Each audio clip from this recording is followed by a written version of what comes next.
नमस्कार सभी विद्यार्थियों को। एक बार पुनः आप सभी का स्वागत है हमारे इस YouTube चैनल पर। आज का हमारा टॉपिक रहेगा समुदाय। पिछली जो वीडियो थी समाज के बारे में, उसमें हमने देखा था कि कोई भी एक व्यक्ति अपनी ज़रूरतों को अकेले पूरा नहीं कर सकता, इसलिए अपनी ज़रूरतों की पूर्ति के लिए वो किसी दूसरे व्यक्ति पर निर्भर होता है।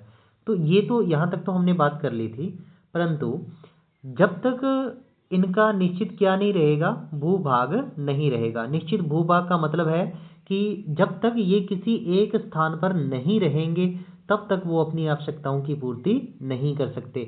जब तक आप अपना घर नहीं बना लेते, आस पास आपके और घर नहीं बन जाते, यानी कि पड़ोसी वगैरह, एक तरह से पूरा गांव नहीं बन सकता, तब तक आप अपनी ज़रूरतों की पूर्ति नहीं कर सकते।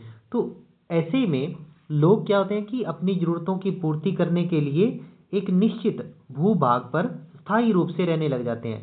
स्थायी रूप से रहने लग जाते हैं, और जब लोग स्थायी रूप से रहने लग जाएं किसी निश्चित भूभाग पर, तो उसे फिर हम क्या कहते हैं, समुदाय कहते हैं। तो चलिए देखते हैं कि कौन कौन से बिंदु इसके अंतर्गत आएंगे।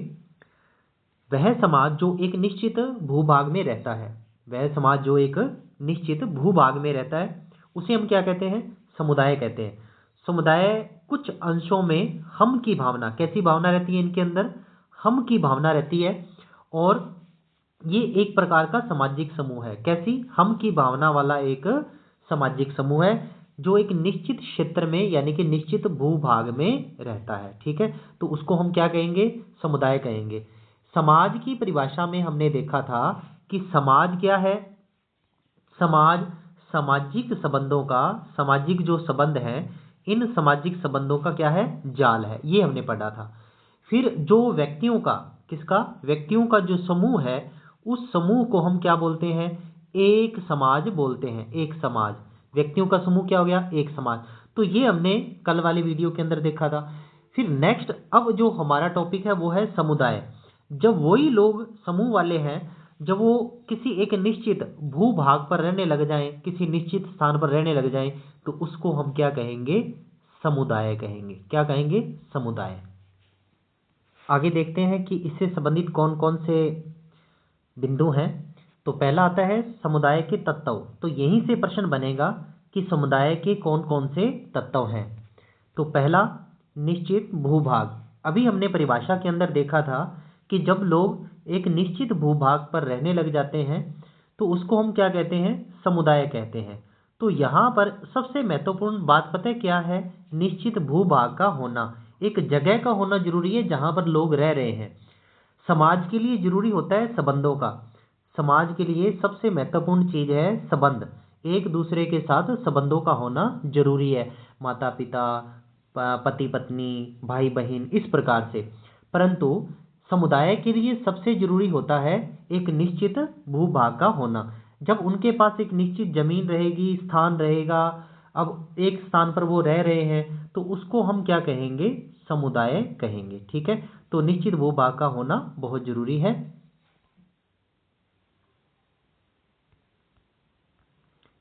विशिष्ट नाम। कोई भी समुदाय होता है उसका कोई ना कोई एक विशिष्ट खास नाम होता है। अब उसी नाम से ही वो जाना जाएगा। जैसा उसका नाम होगा वैसा ही वो क्या होगा, समुदाय होगा। यानी कि समुदाय की पहचान किससे होती है, उसके विशिष्ट नाम से। और फिर हम कोई सवाल करते हैं तो फिर ये पूछते हैं कि कौन किस समुदाय का सदस्य है। आपसे पूछें कि आप किस समुदाय के सदस्य हैं, तो आप नाम ले लेते हैं कि हम फला समुदाय के सदस्य हैं। इस समुदाय, यह समुदाय यहाँ रहेगा कि यह समुदाय कहाँ स्थित है। अब निश्चित भूभाग होगा तो उसका कोई ना कोई स्थान होगा।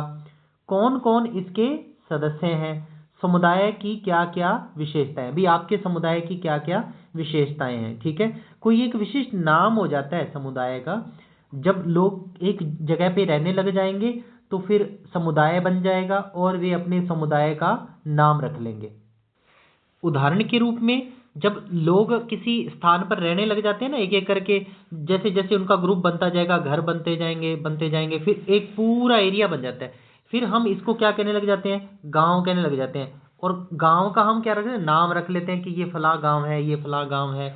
तो ऐसे में अब ये जो लोग हैं, जब इनसे पूछते हैं कि आप किस गांव के रहने वाले हो, तो फिर वो नाम बताते हैं कि हम फला गांव के रहने वाले हैं, या हम इस तहसील के हैं। तो इस प्रकार से उनकी पहचान उस गांव से होने लग जाती है, या उस तहसील से होने लग जाती है जहां पर वो रह रहे हैं। ऐसे ही जो समुदाय के जो लोग हैं ना, जिस समुदाय के अंदर रह रहे हैं, जिस भूभाग के अंदर वो रह रहे हैं, तो उनकी पहचान उसी समुदाय के साथ हो जाती है। फिर हम ऐसे सवाल करते हैं कि आप किस समुदाय के सदस्य हैं, आप ये समुदाय जो है वो कहाँ स्थित है, कौन कौन इसके मेंबर हैं, आपके समुदाय की क्या क्या खासियत है। जैसे आपसे पूछ लें कि आपके गांव की क्या खासियत है, ठीक है, आप किस गांव के हो, ठीक है। इस प्रकार से ये रहेगा एक प्रकार से विशिष्ट नाम। आगे है मनुष्यों का समूह। सेम ये उसी की तरह है जैसा कि हमने एक समाज के अंदर पढ़ा था। एक समाज क्या कहता था कि ये जो एक समाज है वो व्यक्तियों का क्या है, समूह है। तो यहाँ पर मनुष्य हो चाहे व्यक्ति हो, तो उनका समूह क्या रहेगा, एक समाज रहेगा। परंतु जो समुदाय है वो तभी बनता है जब मनुष्यों का समूह हो, जब एक व्यक्ति दूसरे व्यक्ति के साथ मिले, उनका ग्रुप बन जाए, समूह बन जाए, तभी जाकर के वो समुदाय कहलाएगा। यानी कि किसी भी समुदाय के लिए मनुष्यों का होना जरूरी है। जैसे जैसे उन मनुष्यों का, लोगों का एक समूह बन जाएगा, तो वो लोग एक निश्चित जगह पर रहने लग जाएंगे, जिसको हम समुदाय कहेंगे, ठीक है। तो एक या एक से ज्यादा लोगों का एक समूह होना, ग्रुप होना बहुत जरूरी है समुदाय के लिए। तो तीसरा बिंदु मनुष्यों का समूह या व्यक्तियों का समूह। अगला बिंदु है सामुदायिक भावना। कौन सी भावना, सामुदायिक भावना।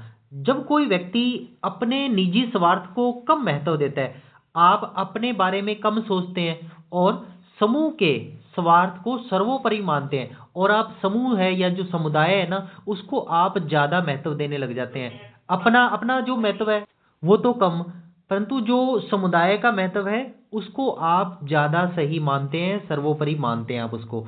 तो इसको क्या बोलेंगे, सामुदायिक भावना बोलेंगे।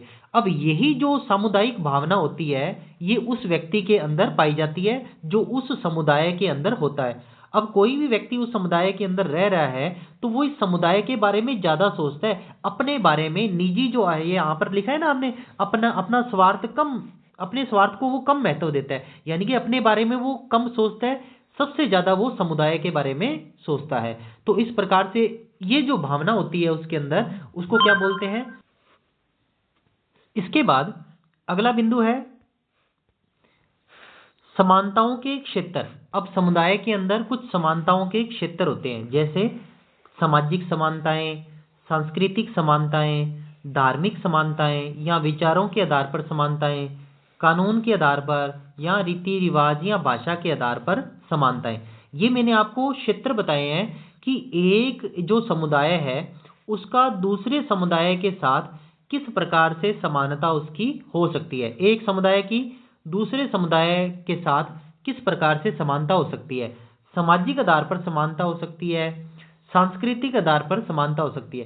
सामाजिक में हम यहाँ पर बहुत सारी चीज़ों को लेते हैं, जैसे उनका खान पान कैसा है, सांस्कृतिक के अंदर भी तो उनका पहनावा कैसा है, किस धर्म को वो मानते हैं, किस विचारधारा को मानते हैं, वहाँ के नियम रीति रिवाज कानून कैसे हैं, वहाँ की भाषा कैसी है। तो इन सभी क्षेत्रों के आधार पर हम समानता को देखते हैं कि दो समुदायों के बीच किस प्रकार की समानता है। अगला बिंदु स्वतः जन्म।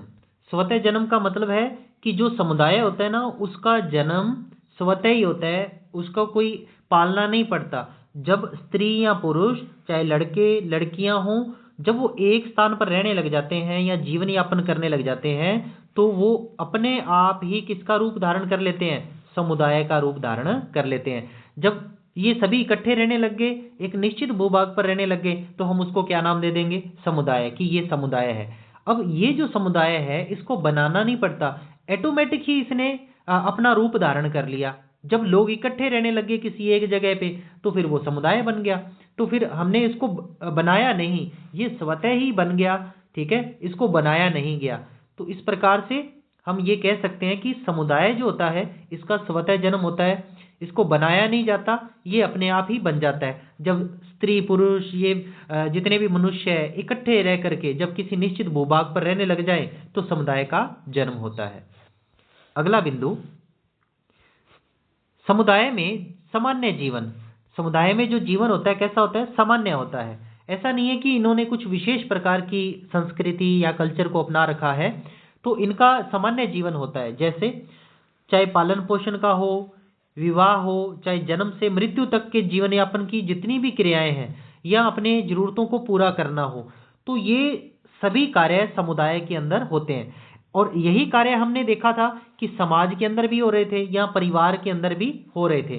परिवार के अंदर सामान्य क्रियाएं होती हैं, जैसे किसी बच्चे का पालन पोषण करना हो गया, विवाह संबंधी क्रियाएं होगी, या जन्म से मृत्यु तक जो जीवन यापन करते हैं वो परिवार के अंदर ही होता है सब कुछ। किसी बच्चे का जन्म किसी परिवार के अंदर, उसका पालन पोषण हो रहा है किसी परिवार के अंदर, फिर उसको पाल पोस के बड़ा किया जाता है, फिर वो उसका विवाह हो गया, फिर अंत तक मृत्यु तक वो सारी प्रक्रियाएं एक निश्चित परिवार के अंदर रह होती हैं।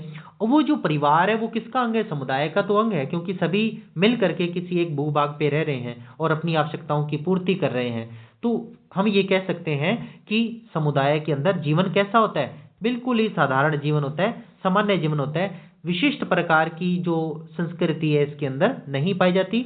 जैसा कल्चर दूसरे लोगों में होता है वैसा ही समुदाय के अंदर भी होता है। अगला बिंदु,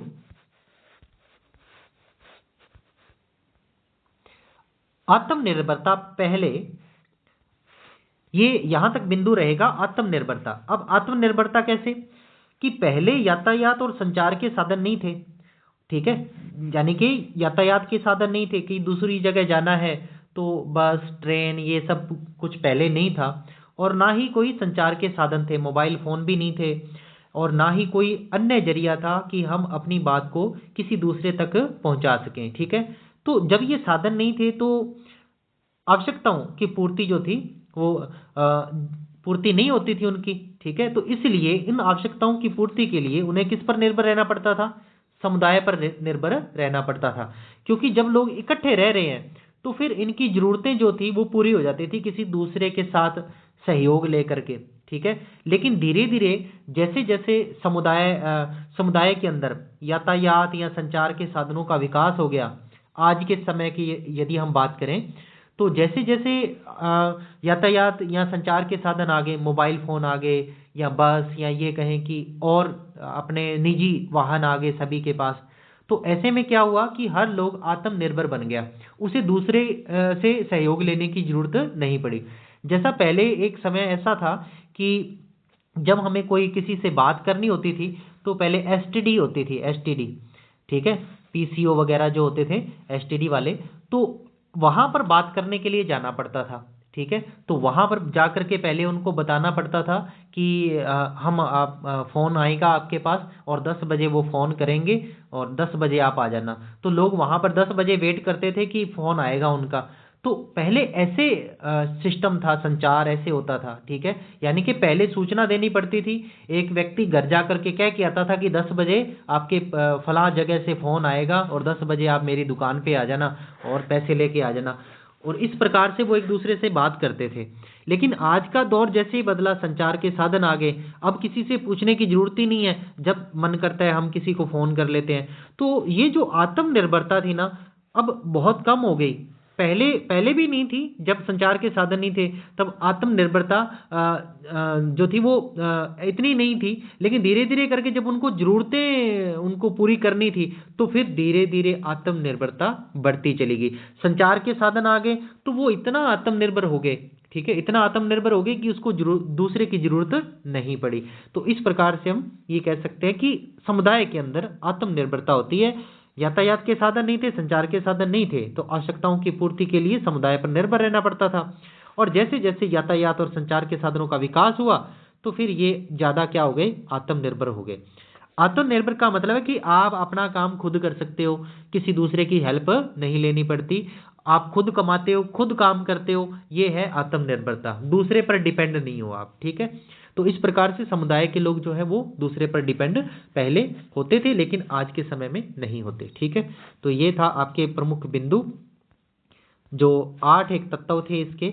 इसके बाद हम अंतर देख लेंगे कि किस प्रकार से अंतर है, बाकी के जो टॉपिक हैं वो भी कंप्लीट करेंगे। चैनल पर आप अगर नए हो, वीडियो अच्छी लगती है तो वीडियो को लाइक जरूर करें, नए हैं तो फिर सब्सक्राइब तो ज़रूर करके जाएं आप। और जब तक आप वीडियो को देखते हैं उतने समय में आप वीडियो को लाइक ज़रूर किया करें और ज़्यादा से ज़्यादा वीडियो को शेयर ज़रूर करें। धन्यवाद।